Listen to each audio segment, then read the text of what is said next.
অরুর চোখে লালচে আভা, শ্বাস প্রশ্বাস এবং বুকের ওঠানামার গতি অস্বাভাবিক। কাছাকাছি এসেই ঠোঁটের হাসির রেখা দীর্ঘ হয় ওর। চাঁদের মতো জ্বলজ্বল করছে চোখ জোড়া। এই চোখে চেয়ে তন্ময়ের বুকের চাপা যন্ত্রণাটুকু নিদারুণ সুখময় অনুভূতিতে রূপান্তরিত হলো। অশান্ত অস্থির তোলপাড় চলিত বক্ষে ঝিরি ঝিরি শান্তির বর্ষণ নামলো যেন। পৃথিবীর শুদ্ধতম প্রাণস্পন্দন হাসির রেখা ধরে রাখা ঠোঁট জোড়ার দিকে তাকিয়ে বলল, বোকার মতো এত হাসার কি হলো? অরুণার কোন মোড়াতে থাকা অরু লাজুক হাসে। আঁকাবাঁকা ভঙ্গিতে তাকিয়ে ফকফকে পরিষ্কার দাঁত দেখিয়ে বলে, আমি অনেক খুশি। তন্ময়ী দৃষ্টি ফিরিয়ে আনে, অস্পষ্ট স্বরে শুধায়, কেন? অরু হেলে দুলে পা জোড়া নাড়াচাড়া করে, নুপুর জোড়া প্রতিধ্বনি তুলে ঝনঝন শব্দে হেসে হেসে বোকার মতো বলে, এমনি। পাশ দিয়ে রিক্সা যাচ্ছে, হুটহাট গাড়ি দেখা যাচ্ছে।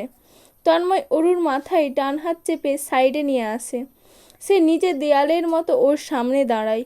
প্যান্টের পেছন পকেট থেকে মানিব্যাগ বের করতে করতে প্রশ্ন করে, পড়াশোনা ঠিকভাবে হচ্ছে? না। কেন না? অরু চুপ মেরে আছে। তন্ময় দোকানের টাকা মিটিয়ে ফিরে তাকায়, ধমকের সুরে বলে, না কেন? অরুকে মিনমিন গলায় বলতে শোনা যায়, আমায় পড়াবেন না? তন্ময়ীর মুখমণ্ডলের পরিবর্তন হলো না, গলার স্বর ও রুক্ষ রয়ে গেল। অথচ ভেতরে প্রশান্তি। সে তো এটাই চাচ্ছিল। অরু আসুক প্রতিদিন, চোখের সামনে থাকুক। সারাদিন পর একটিবার দেখতে পারলে ক্লান্তির নিস্তার ঘটবে, ভালো ঘুম হবে। খুব সাবলীল গলায় হুকুম করে, চলে আসবি কাল সন্ধ্যা 6টায়। আমি চাচ্চুকে বলে রাখবো। অরু লাফিয়ে উঠল, খুশিতে চকচক করছে সম্পূর্ণ ও নিজে। তড়িঘড়ি গলায় বলল, আচ্ছা আমি তার আগেই চলে আসবো। খুব মন দিয়ে পড়াশোনা করব, একদম ফাঁকিবাজি করব না, একটুও জ্বালাবো না। তন্ময়ের অদেখা হাসি আনমনে আওড়ায়, যত খুশি জ্বালা, যত খুশি ফাঁকিবাজি কর, আমি আছি তো সহ্য করার জন্য, তোকে আগলে রাখার জন্য। ওর ছটফট করছে, আড়ে আড়ে তাকাচ্ছে, সব সময় এভাবে তাকায়। এই যে এভাবে যে তাকায়, ও কি বোঝে তন্ময় সব দেখে, আগাগোড়া জানে? এমন হাবভাবে কতটা অশান্ত করে তাকে বোঝে। অশান্ত অবিন্যস্ত ও যে সর্বনাশের পুনরাবৃত্তি। এতক্ষণ শুধু এক পলক দেখতে চেয়েছিল, অথচ এখন এখন তো ইচ্ছেগুলো ক্রমশ বেড়ে চলেছে। রাত হচ্ছে, অরুর ফিরে যাওয়া দরকার, কিন্তু তন্ময় বলতেই পারছে না চলে যেতে। এই রাস্তার আলোয় চাঁদের রূপে সব কিছু যেন এক মোহ। এই মোহ থেকে দূরে যেতেই ইচ্ছে হয় না, কিন্তু সবসময় ইচ্ছেরা পূর্ণতা পায় না। তন্ময় হাত ঘড়িটা দেখে বলে, খাওয়া দাওয়া করছিস না কেন? কি সমস্যা? আমি যেন আর না শুনি এসব। ঠিকমতো খাওয়া দাওয়া করবি, এখন যা বাসায়। অরু ঠায় দাঁড়িয়ে রইল। তন্ময় তাড়া দিল না, তাকিয়ে থাকলো। একসময় নিজেই পা ঘুরিয়ে হাঁটা ধরলো মেয়েটা। যাওয়ার পথে কয়েকবার ফিরে তাকালো। দরজার ভেতরে ঢুকতেই দৃষ্টি ফিরিয়ে আনে তন্ময়। মাথার উপরে তখন চাঁদটা জ্বলজ্বল করছে। তন্ময়ের ডিপার্টমেন্টের মেয়েগুলো উগ্র স্বভাবের, সারাদিন গসিপ করে বেড়ায়। আচার আচরণেও সভ্যতা নেই। তন্ময়কে সবখানে ফলো করে। ইরাবতী নামের মেয়েটা তো সেদিন ইনিয়ে বিনিয়ে প্রপোজও করে বসলো। ফেসবুকে রিকোয়েস্ট দেওয়া, নাম্বারে কল দিয়ে বিরক্ত করা তো আছেই। প্রত্যেক দিন লাঞ্চ টাইমে টিফিন বাক্স নিয়ে সামনে আসবে, আজও তাই। তন্ময় ফাইলস গোছগাছ করছিল, ওই সময় ইরাবতী আসে, হাতে নিত্যদিনের মতো টিফিন বাক্স।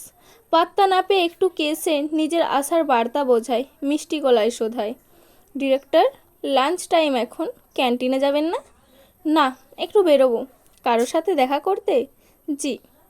কে জানতে পারি? তন্ময়ের ফাইলস গোছানো শেষ। সেলফোন বেজে ওঠে সে সময়। কল রিসিভ করে যেতে যেতে বলে যায়, বোন। অফিস বিল্ডিংয়ের পাশে একটা কফি শপ, সেখানেই এসেছে সাবিহা। থমথমে মুখ বসে। তন্ময় দরজা ঠেলে প্রবেশ করেই বোনের শক্ত পোক্ত মুখখানা দেখে নিল। তার আর মায়ের ওপর সাবিহা ভীষণ রেগে। রেগেমেগে কথাবার্তা বন্ধ রেখেছিল, কল দিলেও ধরছিল না। অবশ্য ওর রাগের উপযুক্ত কারণ আছে। তন্ময় গিয়ে পাশের চেয়ারে বসে। সাবিহার নাক ফুঁসছে, ঠোঁটে ঠোঁট চেপে, এই কেঁদে ফেলবে ফেলবে ভাব। তন্ময় হতাশ মুখে হাত বাড়ায়, তৎক্ষণাৎ ঝাঁপিয়ে পড়ে ভাইয়ের বুকে। মাথা রেখে সাবিহার সে কি কান্না! কান্নার তোড়ে মেয়েটা শ্বাস নিতে পারছে না। মুখমণ্ডল চোখের জলে ভিজে একাকার। এত কাঁদার কি হলো? কখন থেকে এক নাগাড়ে কেঁদে যাচ্ছে। তন্ময় মাথায় হাত রাখে, চুলের ওপর হাত বুলিয়ে দিয়ে নরম গলায় বলে, হয়েছে তো, আর কাঁদে না। দেখি, মুখ তো লাল করে ফেলছিস, পানি খা, ধর। তন্ময় পানির বোতলের ঢাকনা খুলে সাবিয়ার হাতে ধরিয়ে দেয়। দু চুমুক পানি খেয়ে বোতল টেবিলে রাখে সাবিয়া। বড় বড় নিঃশ্বাস নিচ্ছে আর ফেলছে। তন্ময় দুটো কফির অর্ডার করে, তার জন্য সাধারণ কফি আর সাবিহার জন্য কোল্ড ওয়ান। সাবিহা নিজেকে শান্ত করে, টিস্যু দিয়ে চোখ মুখ মুছে নেয়, নাক টেনে ভাইয়ের দিকে তাকায়, অভিমানী গলায় বলে, আমি তো তোমার কেউ না, মায়েরও কেউ না, আমি কারো কেউ না। তন্ময় হাসে। সাবিহার লাল নাকে টোকা মেরে বলে, রাগলে তোকে মায়ের মতো দেখায়, আর হাসলে তোমায় বাবার মতো দেখায়। বলেই ফিক করে হাসে সাবিহা। হাসতে হাসতে দুলে পড়ে ভাইয়ের উপর। নিজের ফোন বের করে একটা ছবি দেখিয়ে বলে, দেখ দেখ, এই ছবিটাই তোমার আর বাবার মুখমণ্ডল একদম এক লাগছে। ছবিটি তাদের বাগানের। তন্ময় আর মোস্তফা সাহেব পাশাপাশি চেয়ারে বসে, পেছনে হরেক রকম ফুলের সমাহার, নীল সাগরের আসমান মাথার ওপর, চারিপাশে সবুজ গাছপালা, হাতে দুজনের চায়ের কাপ। দুজনের দৃষ্টি অদূরে। ছবিটি সাইড থেকে তোলা, তুলেছে সাবিহা। আদুরে চোখে তন্ময় ছবিটি দেখল, অন্য মানুষকে গলায় প্রশ্ন করে, বাবা কেমন আছে? ভালো না, মনমরা হয়ে থাকে, খুব কষ্ট পাচ্ছেন। আমি জানি তুমি আর মাও পাচ্ছ, আর আমাকে তোমরা সবাই মিলে কষ্ট দিচ্ছ।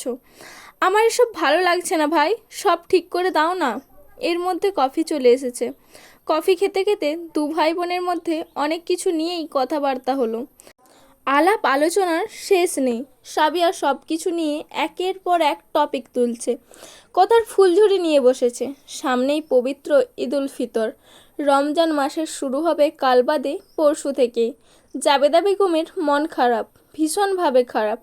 বাড়ি ছেড়ে এই প্রথম ঈদ তার আর তন্ময়ের। কেঁদে কেটে চোখ মুখ ফুলিয়ে ফেলেছেন।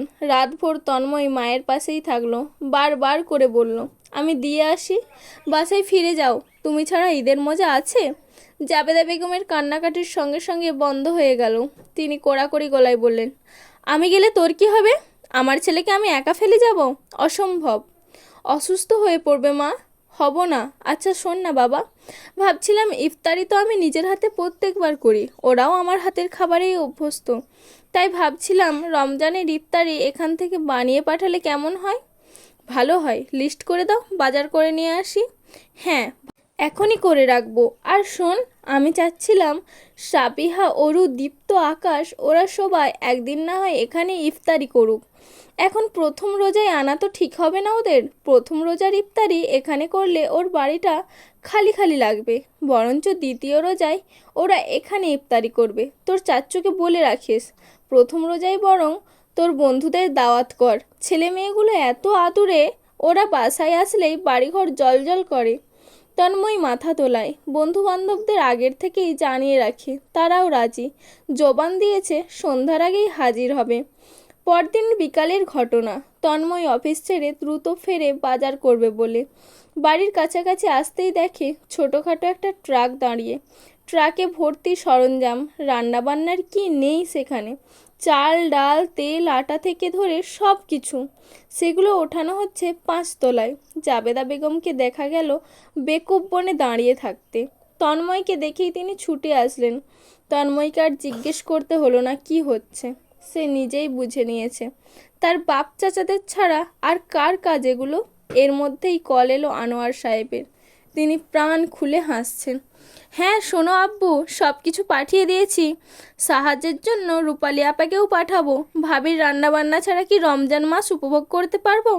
আর ভাই বা কীভাবে রোজা রাখবে ভাবির হাতের খাবার ছাড়া? এই সূত্রপাত ধরে রাতেই রূপালী আন্টি হাজির। কোমরে ওড়না বেঁধে তিনি সঙ্গে সঙ্গে কাজে নেমে পড়েছেন। একদিক দিয়ে ভালোই হলো, একা একা জাবেদা বেগমের পক্ষে এত কাজ করা অসম্ভব ছিল। প্রথম রোজার দিন অফিস ছুটি। রাতে সেহরি খেয়ে নামান পড়ে শুয়েছিল তন্ময়, তাই বেলা করে এখনও শুয়ে। আধো ঘুমে সে সজাগ আবার ঘুমের ঘরে। এর মধ্যে আবছা মেয়েলি চিকন গলার স্বর শুনতে পেল। অরু এসেছে। নূপুরের শব্দও তো কানে এসে ঠেকছে। কখন এলো? মাত্রই বুঝি। ভাবনার মধ্যেই দরজা ঠেলে কারো প্রবেশের শব্দ। শব্দহীন ভঙ্গিতে হাঁটছে। তন্ময়ের ঘুম পুরোপুরি কেটে গেল, তবে উঠল না। ঠায় সেভাবেই শুয়ে রইল যেন গভীর ঘুমে। চোখের পাপড়ি অবধি নড়ছে না। অনুভব করলো অরু বিছানার কোণে এসে বসেছে, খুব ধীরে সুস্থে, যেমন ভীষণ ভয়ে আছে। মাথাটা ঘুমন্ত তন্ময়ের দিকেই ঝুঁকানো। বিড়বিড়িয়ে কী সব বলছে। এর মধ্যে তন্ময় একটি বাক্য শুনে নিল। ঘুমন্ত তন্ময় ভাই বেশি সুন্দর নাকি সজাগ তন্ময় ভাই? এই বাক্যের মাথামুন্ডু তন্ময় বুঝল না। তার বোঝার আগেই অরুর হাত এলো তার গালে। নরম হাতের স্পর্শ তার দাঁড়ির ওপর পড়ল এবং পরপরই চলে গেল। ছুঁয়েই মেয়েটা হন্তদন্ত ভঙ্গিতে ছুটে পালিয়েছে। পালানোর পূর্বে দুয়ারে হোঁচটও খেয়েছে। অনেকক্ষণ পর তন্ময় চোখ মেলে তাকায়, গাল ছুঁয়ে গাঢ় দৃষ্টি নিক্ষেপ করে দরজার দিকে। বুকটা ধড়ফড় করছে। অরু তাকে যেভাবে জ্বালায় সেভাবে অরুকে জ্বালালে কেমন হয়?